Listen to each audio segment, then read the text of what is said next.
حضرت خفاف بن ایما کی صاحبزادی بیوہ ہو کے آ گئی، بچے ساتھ تھے، سر راہ جناب عمر سے ملی اور مل کے کہنے لگی حضور میں اس صحابی کی بیٹی ہوں جنہوں نے احد والے دن اپنے بیٹے کے ساتھ مل کے معاشرہ کیا تھا، بچے میرے یتیم ہو گئے ہیں، میں بیوہ ہوں۔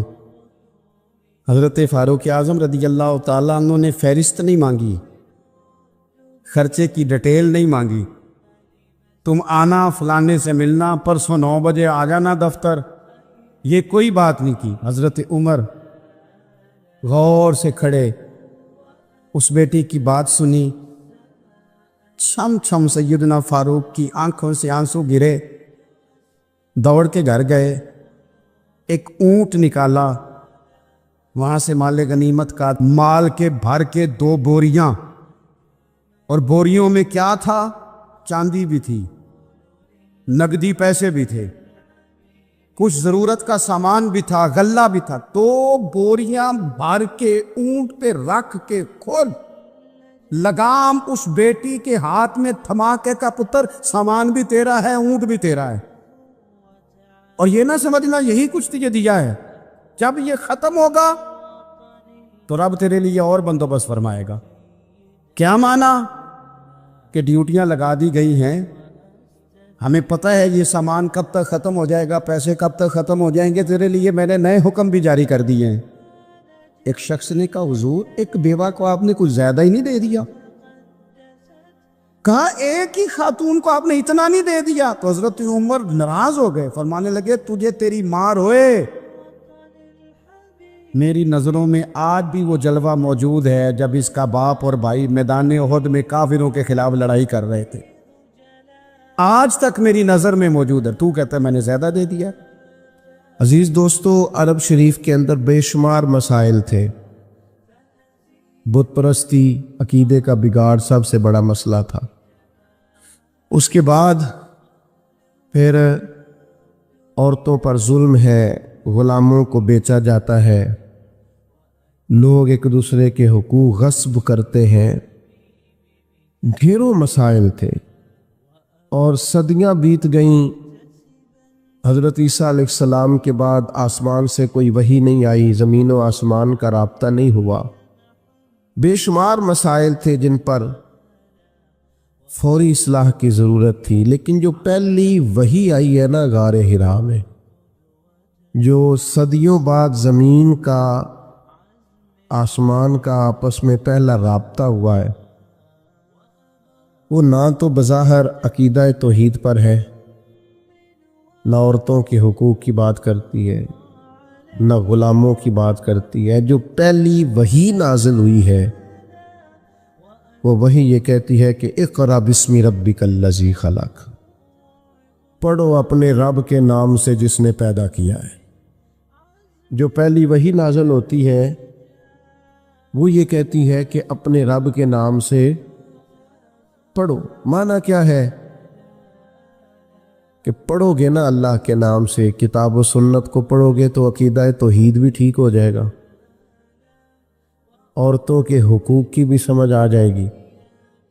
یہ جو سٹیج پہ دوست بیٹھے انہیں موبائل نہیں چلانا چاہیے، ان کے لیے تو بالکل درست نہیں ہے۔ اللہ سلامت رکھے آپ حضرات کو۔ توجہ تقسیم ہوتی ہے نا، سامنے والے تو آپ کو دیکھتے ہیں، توجہ تقسیم ہوتی ہے، آپ مہربانی فرمائے صرف سنیں، نیچے چلے بیٹھے ہیں، ان کا معاملہ ہو رہا ہے۔ بھائیوں، پہلی وحی جو نازل ہوتی ہے وہ علم کی بات کرتی ہے۔ تعلیم اتنی بڑی روشنی ہے جس کی وجہ سے سارے اندھیرے ہی ختم ہو جاتے ہیں۔ بعض اوقات نا اندھیرے زیادہ ہوتے ہیں اور اس اندھیرے کی وجہ سے موذی بھی زیادہ جمع ہو جاتے ہیں۔ کسی کمرے میں اندھیرا ہو تو سانپ بھی آ گیا، بچھو بھی آ گئے، چھپکلیاں بھی آ گئیں۔ اب اگر آپ اندھیرے میں ان سب کو مارنا چاہیں گے تو نہیں مار سکیں گے، ہاتھ نہیں آئیں گے، تکلیف ہوگی۔ ان سارے موذی جانوروں سے بچنے کا بہترین حال یہ ہے کہ کمرے میں اجالا کر دیں۔ آپ کے لائٹ جلاتے ہی بہت سارے جانور تو ویسے ہی بھاگ جائیں گے، مارنے ہی نہیں پڑیں گے۔ تو یاد رکھیے کہ اندھیرا کفر کا ہو، شرک کا ہو، ظلم کا ہو، جبر کا ہو، اس کا علاج کیا ہے کہ علم کا چراغ روشن کر دو۔ علم کی روشنی آپ کو پتہ ہے جو جاہل پیر ہوتا ہے نا وہ اپنے آستانے پہ مدرسہ نہیں بناتا۔ کیوں؟ کہ جو پرانے وڈیرے ہوتے تھے نا، اللہ ماشاءاللہ سارے نہیں، لیکن جو پرانے وڈیرے ہوتے تھے وہ اپنے گاؤں میں اسکول نہیں بننے دیتے تھے۔ جو جاہل تھے وہ کیوں نہیں بننے دیتے تھے؟ وہ کہتے تھے اگر غریبوں کے بچے پڑھ گئے تو ہماری بھینسوں کو چارہ کون ڈالے گا، پڑھنے نہیں دیتے تھے۔ جاہل پیر اپنے آستانے پر مدرسہ نہیں بننے دیتا، اس کو پتہ ہوتا ہے اگر یہ بچے پڑھ گئے تو مجھے پیر کون مانے گا، میرا تو سودا ہی جہالت کی وجہ سے بکتا ہے، اگر یہ پڑھ گئے تو پھر مجھے تھوڑی مانے گی، ان کو سمجھ آ جائے گی کتاب و سنت کیا کہتی ہے۔ علم کی روشنی، کتاب و سنت کا علم، یہ آپ کو باطنی طور پر توانا کرتا ہے۔ یہ دور آیا ہے لوگ موٹیویٹ ہونا چاہتے ہیں، اس کے لیے موٹیویشنل اسپیکرز کے پاس جاتے ہیں کہ مجھے قائل کر دیا جائے۔ میاں بیوی کے باہمی معاملات ایک بہت بڑا اور اہم ایشو ہوتا ہے۔ آپ کو پتہ ہے کسی گھر کے اندر گھر بھی کشادہ ہو اور اولاد بھی ہو، ساری نعمتیں موجود ہوں، لیکن میاں بیوی کا پیار نہ ہو، اس گھر میں رہا نہیں جا سکتا۔ ساری آسانیوں کے باوجود اس گھر میں اذیت ہوتی۔ اب اس پر کتابیں لکھی جاتی ہیں، اب تو باقاعدہ سیشن ہونے لگے ہیں، لوگ موٹیویٹ ہوتے ہیں کہ حقوق کا پتہ چلے، ایک دوسرے کے ساتھ گزارا کیسے کرنا ہے۔ میں کہتا ہوں آپ ساری تعلیمات چھوڑیں، قرآن و سنت سے فیض لیں، آپ کا سینہ روشن کر دے گا۔ ایک جملہ قرآن مجید کا، ہن لباس لکم وانتم لباس لہن، مرد عورت کا لباس ہے، عورت مرد کا لباس ہے۔ یہ ایک جملہ قرآن مجید کا، صرف ایک، مرد عورت کا لباس ہے اور عورت، یہ صرف ایک جملہ سمجھ میں آ جائے نا، آپ کبھی غور کریں تو آپ کو اندازہ ہوگا۔ بڑی باتیں یہاں بڑے خوبصورت پہلو علماء تفسیر نے چھیڑے ہیں۔ 3 باتیں عرض کرتا ہوں۔ علماء نے لکھا ہے مرد عورت کا لباس ہے۔ یہ دیکھیں کتاب و سنت کے علم کی روشنی کا کیا حال ہے۔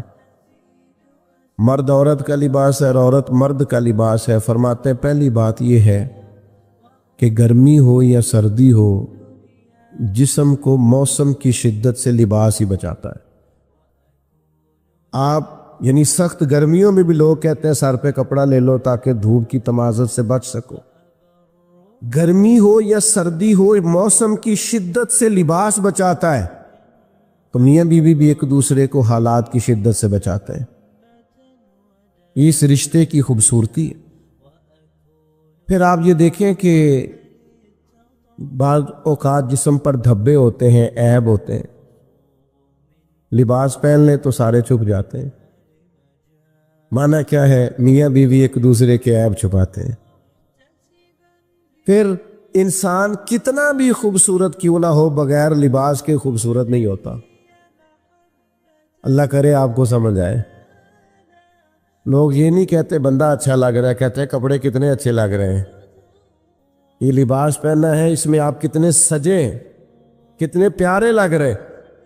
دین نے کہا میاں بیوی ایک دوسرے کا لباس ہے، مرد بیوی کی وجہ سے سجے گا، عورت خامند کی وجہ سے زینت پائے گی۔ تو قرآن مجید کا جو علم ہے، قرآن مجید کی جو تعلیمات ہیں، کتاب و سنت کے جو ارشادات ہیں، وہ تازہ دم کریں گے۔ جب تک امت قرآن مجید سے رہنمائی لے گی، جب تک امت قرآن مجید کی طرف رغبت کرے گی، حدیث پاک کی طرف توجہ کرے گی، یہ آسان زندگی گزارے گی۔ لیکن ہم نا برکت کے لیے تو قرآن مجید پڑھتے ہیں، نئی دکان شروع کرتے ہیں، لوگ تلاوت کراتے ہیں نا وہاں، کس لیے؟ تلاوت تو اس لیے کرانی چاہیے تھی کہ میں دکان اس طرح چلاؤں گا جس طرح قرآن بتاتا ہے، میں اس طرح تجارت کروں گا جو احکامات، اس لیے کرانی چاہیے تھی نا۔ لیکن عجیب فلسفہ ہے نا، قرآن پڑھایا جا رہا ہے دکان پہ، اور اگر کام سارے وہ ہوں جو قرآن مجید کی تعلیم کے مخالف ہے تو برکت آئے گی قرآن پڑھنے سے؟ آپ تجارت اس طرح کریں جو تعلیم قرآن ارشاد فرماتا ہے، آپ صرف برکت دیکھیں جی میں نے نیا مکان بنایا ہے تو قرآن پڑھا لو، کس لیے؟ آپ یہ بتائیں کہ آپ نے مکان اسی طرح بنایا نا حلال پیسوں کا جو قرآن بتاتا ہے، آپ اس میں زندگی اسی طرح گزاریں گے جو قرآن تعلیم دیتا ہے؟ تعلیم قرآن کے مطابق قرآن کہتا ہے یا ایھا الذین آمنوا قوا انفسکم واہلیکم نارا، اے ایمان والو خود بھی جہنم سے بچو اور اپنے گھر والوں کو بھی جہنم سے بچاؤ۔ یہ قرآن مجید گھر بتانے کا طریقہ بتاتا ہے کہ کوئی ایسا کام نہ کرنا جو دوزخ میں لے جائے، تم نے خود بھی بچنا ہے۔ حضرت عمر رضی اللہ تعالیٰ عنہ نے یہ آیت نازل ہوئی تو نبی کریم علیہ السلام سے پوچھا یا رسول اللہ اس کا معنی کیا ہے؟ خود بھی دوزخ سے بچو اور اپنے گھر والوں کو بھی بچاؤ، اس کا کیا معنی ہے؟ تو نبی پاک علیہ السلام نے فرمایا عمر اس کا معنی یہ ہے کہ جن چیزوں کا اللہ رسول تمہیں حکم دیتے ہیں تم اپنے گھر والوں کو ان چیزوں کا حکم دو، اور جن چیزوں سے رب رسول تمہیں منع کرتے ہیں تم اپنے گھر والوں کو ان چیزوں سے منع کرو۔ مطلب کیا ہوا کہ گھر اس طرح چلاؤ جو دین کہتا ہے، اپنے گھر کے اندر نظام وہ نافذ کرو جو قرآن و حدیث کا نظام ہے، جو قرآن و سنت کا پیغام ہے، لیکن لوگ تلاوت کرائیں گے گھر میں برکت کے لیے۔ قرآن کے مطابق گھر چلانے کی کوشش ہے۔ صحابہ کا یہ طریقہ تھا کہ قرآن و سنت کا جو حکم انہیں ملتا تھا اس پر عمل کرتے تھے۔ ہمارے ہاں بڑی برکت ہوتی ہے ماشاءاللہ جی، تلاوت ہو جائے پہلے، اللہ خیر کرے، سیاسی جلسوں میں بھی پہلے تلاوت ہوتی ہے، بعد میں ترجمہ بھی ہوتا ہے۔ او خدا کے بندے ان سے پوچھ کہ تلاوت اور ترجمے کی حد، اور پتہ نہیں کس بیماری کا نام ہے جمہوریت، اور کس خاص افہیم کا نام لوگوں نے رکھ لیا ہے جمہوریت، نہ کسی جماعت میں ہے نہ کسی جگہ ہے، اور پتہ نہیں اسلام تو کسی جمہوریت کا قائل نہیں، اسلام تو خلافت کا قائل ہے۔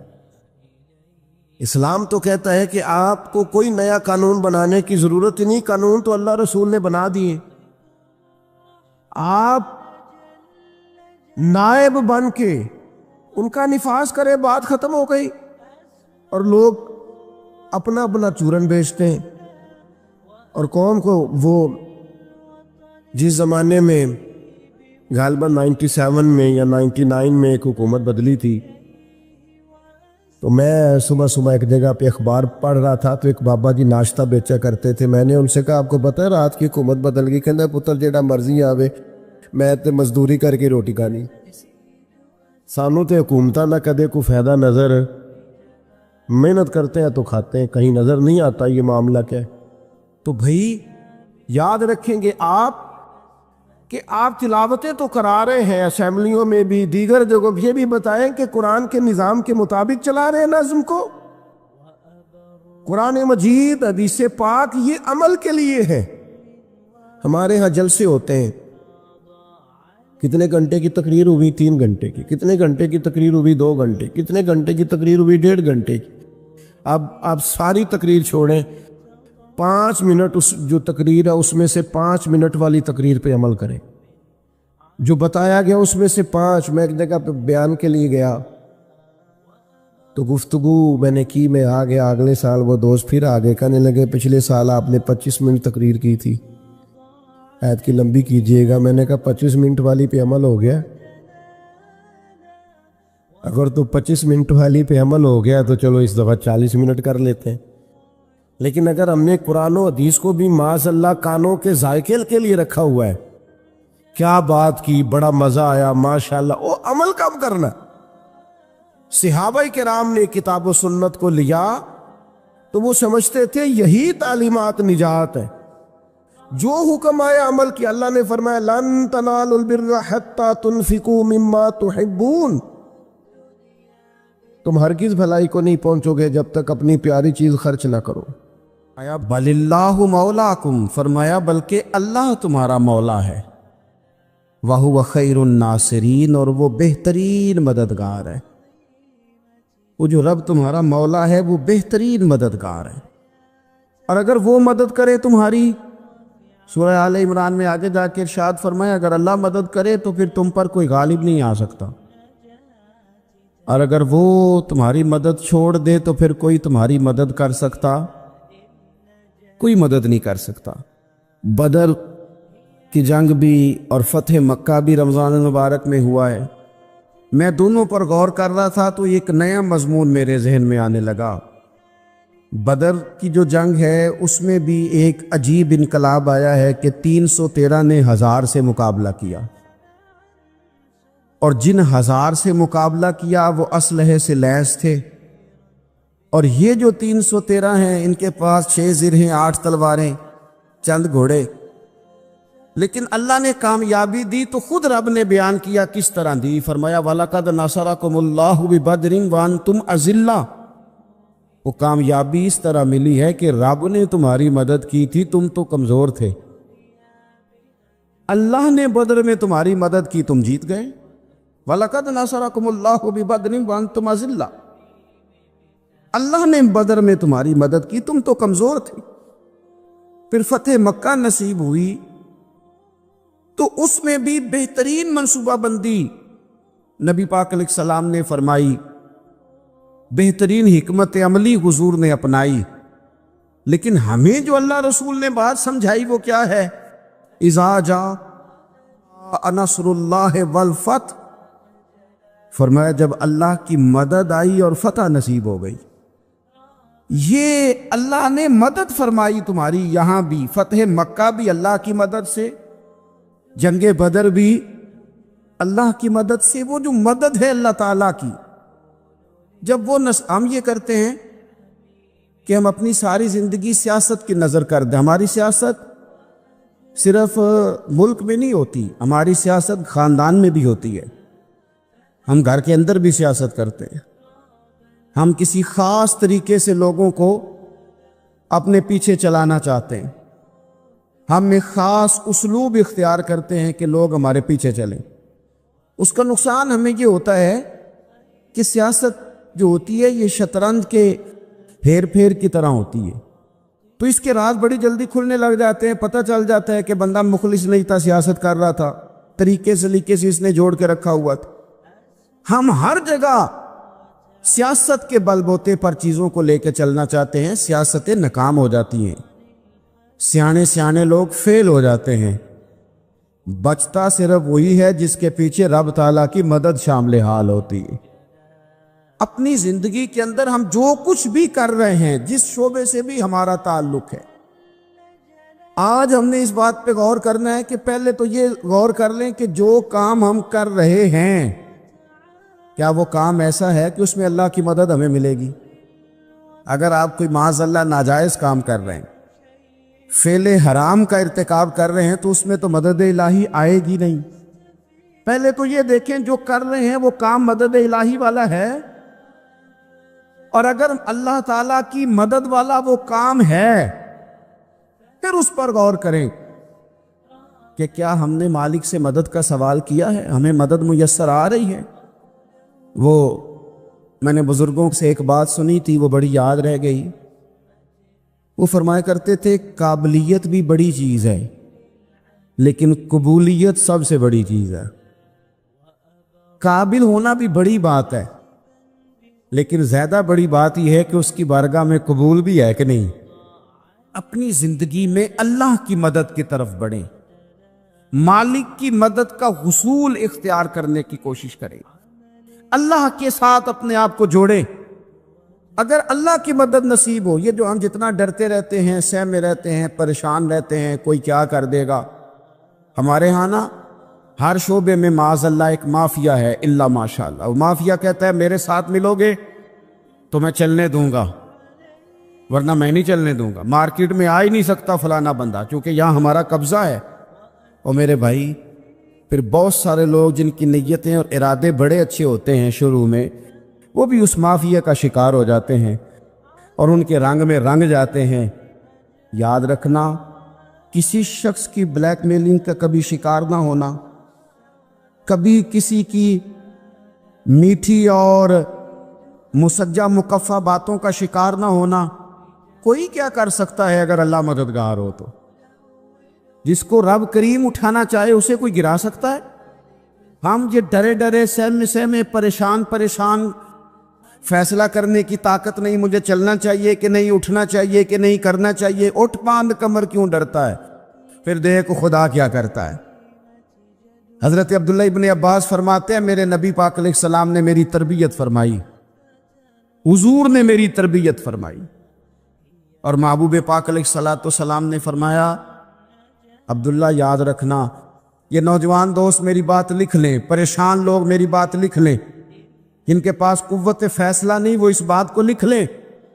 حضرت عبداللہ ابن عباس فرماتے ہیں میرے نبی پاک علیہ السلام نے مجھ سے فرمایا تھا عبداللہ سن، اگر ساری دنیا مل کے تیرا کوئی نفع کرنا چاہے کر نہیں سکتی جب تک میرے رب کی رضا نہ ہو، اور فرمایا ساری دنیا مل کے تیرا کچھ بگاڑنا چاہے تو عبداللہ بگاڑ نہیں سکتی جب تک رب کریم کی حکمت کا تقاضا نہ ہو۔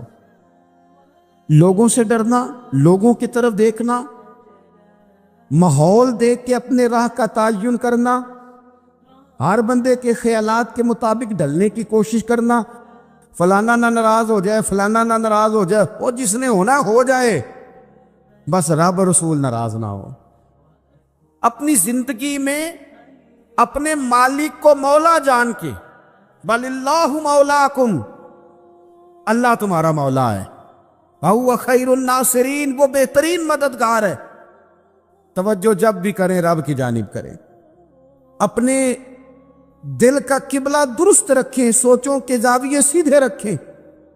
میرے بھائی، مالک جب بندوبست کر دے نا، جب مالک بندوبست کر دے پھر ایسا بندوبست کرتا ہے کہ لوگوں کے پاس نا چارہ نہیں رہتا۔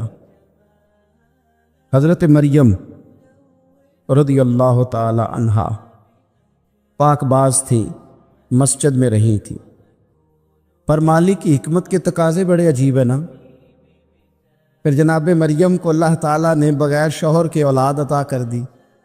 یہ بات یہ ایسی تھی، کسی نے کہا تھا کہ مخلوق تو فنکار ہے اس درجہ کے پل بھر میں سنگے در کعبہ سے بھی اصنام تراشے، تم کون ہو کیا چیز ہے داغ کبابی، لوگوں نے تو مریم پہ بھی الزام تراشے۔ تو لوگوں نے کہا کدھر سے لے آئی بچہ، تیرا باپ تو ایسا نہیں تھا، کہاں سے لے آئی؟ اللہ کرے میں آپ کو سمجھا سکوں، ذرا اپنے آپ کو وہاں کھڑا کریں کہ ایک پاک باز عورت، پاک باپ کی بیٹی، طیب ماں کی بیٹی، اور اللہ کے گھر میں پرورش پانے والی خاتون، ایک وہ وقت اور ایک یہ وقت کہ اس عورت کو کٹہرے میں کھڑا کر کے پوچھا جا رہا ہے کہ معاذ اللہ تیری گود میں بچہ جائز نہیں ہے، کہاں سے لائی ہے؟ اب خود سے صفائیاں بندہ کتنی کو دے، کتنی کو وضاحتیں کرے؟ اور میں نے تو اپنی زندگی میں دیکھا ہے زیادہ وضاحت دینے والے کو بھی لوگ جھوٹا سمجھنے لگ جاتے ہیں، زیادہ وضاحت دینے پر بھی لوگ کمزوری کا اظہار سمجھتے ہیں کہ کمزور پڑ گیا۔ آپ صلح کی کوشش کرتے ہیں، سامنے والا بزدل سمجھ لیتا ہے، زیادہ وضاحتیں بھی کمزور کر دیتی ہیں۔ اب حضرت مریم کو کٹہرے میں کھڑا کر کے کہا بچہ کس کا ہے؟ تو پھر خدا بندوبست جب کرے، اللہ جب مددگار ہو، تو پھر حضرت مریم کی گواہی درختوں سے نہیں دلوائی، اس نے پتوں سے نہیں دلوائی، پھر فرشتے نہیں بھیجے۔ حضرت مریم کہنے لگی مجھ سے نہ پوچھو، وہ جو پنگوڑے میں ہے اسی سے پوچھ لو، ان سے پوچھو نا، وہ کون ہے پوچھ لو، ان سے کر لو سوال۔ انہوں نے کہا پنگوڑے میں چند دنوں کا بچہ یہ جواب دے گا؟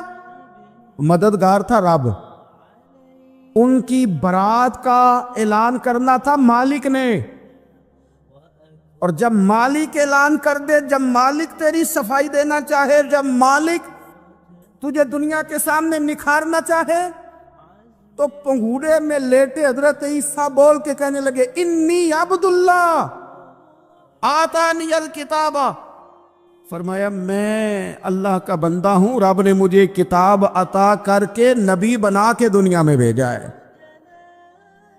میں اللہ کا بندہ ہوں، کتاب لے کے آیا ہوں، نبی بن کے آیا ہوں۔ پھر پنگوڑے سے اعلان ہو گیا، پھر بچہ بول پڑا، اور یہ ایک دفعہ نہیں بات ہوئی۔ یہ بنی اسرائیل میں ایک جریج نام کے شخص بھی تھے جو نماز پڑھ رہے تھے، بعض نے لکھا ہے نفل نماز تھی، اماں نے پکارا تو آئے نہیں، تو ماں کے منہ سے نکل گیا تو اتنی دیر تک مرے گا نہیں جب تک کسی بے حیا عورت کا منہ نہ دیکھ لے۔ تو وہ عبادت گزار تھے، لیکن لوگوں نے ان کی عبادت، ریاضت، پرہیزگاری کو نہیں دیکھا، بس ایک عورت کو بھیج کے الزام لگوا دیا۔ وہ عورت آیا جایا کرتی تھی، اب آ جاتی ہیں عورتیں، مسئلہ پوچھنے کی نیت سے بھی آ جاتی ہیں۔ ماحول میں کچھ جگہ ایسی بھی ہیں جہاں عورتیں دم کرانے کے بہانے آ جاتی ہیں۔ وہ خاتون آتی جاتی تھی، اس خانقاہ پہ، آستانے پہ، یہ بخاری میں موجود ہے، پھر اس نے کہا میری گود میں جو بچہ ہے یہ انہی کا ہے۔ مجھے بتائیں کیسے بندہ وضاحت دے؟ حالات خراب ہو گئے، لوگ کٹیا جلانے لگے، ماحول اور طرح کا بن گیا۔ میرے نبی پاک علیہ الصلوۃ والسلام فرماتے ہیں پھر اس رب کے بندے نے کہا مالک تو کریم ہے، تیری مشیت کا تقاضا آیا جو میری ماں نے جملے بولے تھے، پر اب میں وضاحت دینے کے قابل نہیں رہا، اب تو ہی کرم کرے گا تو دروازہ کھلے گا۔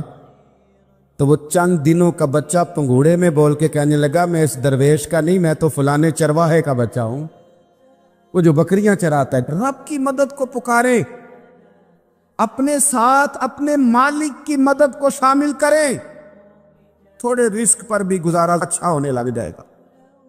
سارے لوگ آپ کو گرانے کی تدبیریں کر رہے ہوں گے اور مالک آپ کو عزتیں عطا فرما دے گا، اس کی بارگاہ سے حکمت کا تقاضا اور ہو جائے گا۔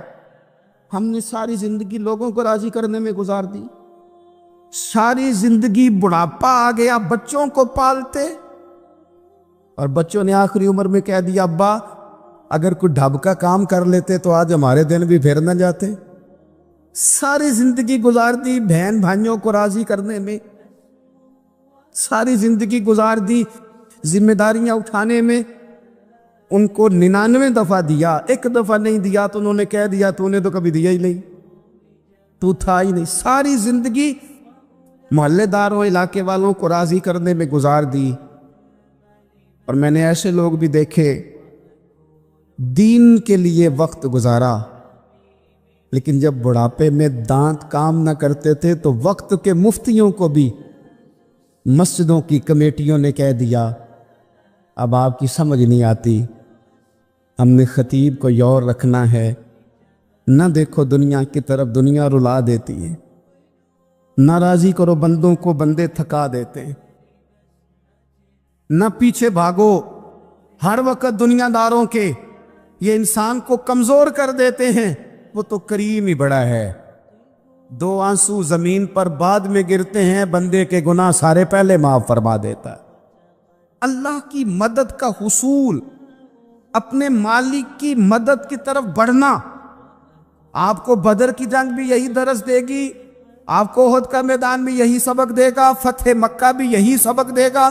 میرے دوستو، جب رب مدد فرمائے، جب اللہ مددگار بنے، دوستوں سے ایک بات اکثر کرتا ہوں، میں کہتا ہوں کہ جتنے درد سے آپ امیر کو اپنی کہانی سناتے ہیں نا، اور جس طرح آپ کے آنسو بات کرنے سے پہلے گر جاتے ہیں کہ غریب ہیں، بچیاں ہیں، کاروبار میں، او میرے سنگیو، اس سے آدھے آنسو اپنے رب کی بارگاہ میں بکھیرو، اس کے حضور عرض گزار ہو جاؤ، اس سے طلب کرو۔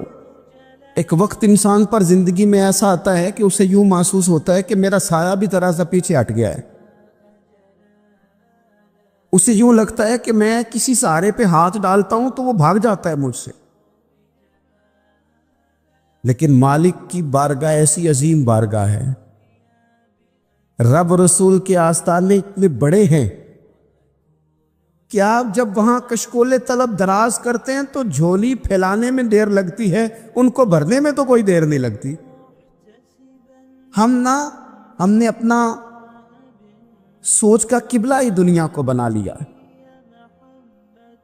یہ جو اللہ والوں کی مدد ہے یہ تو اللہ ہی کی مدد ہے، لیکن یہ جو سیٹھوں کی طرف توجہ کرنا، نوابوں کی طرف توجہ کرنا، دنیا داروں کی طرف توجہ کرنا اور اپنا مزاج اس طرح کا بنا لینا، یارو گردن کو جھکا دیتا ہے خیرات کا پتھر،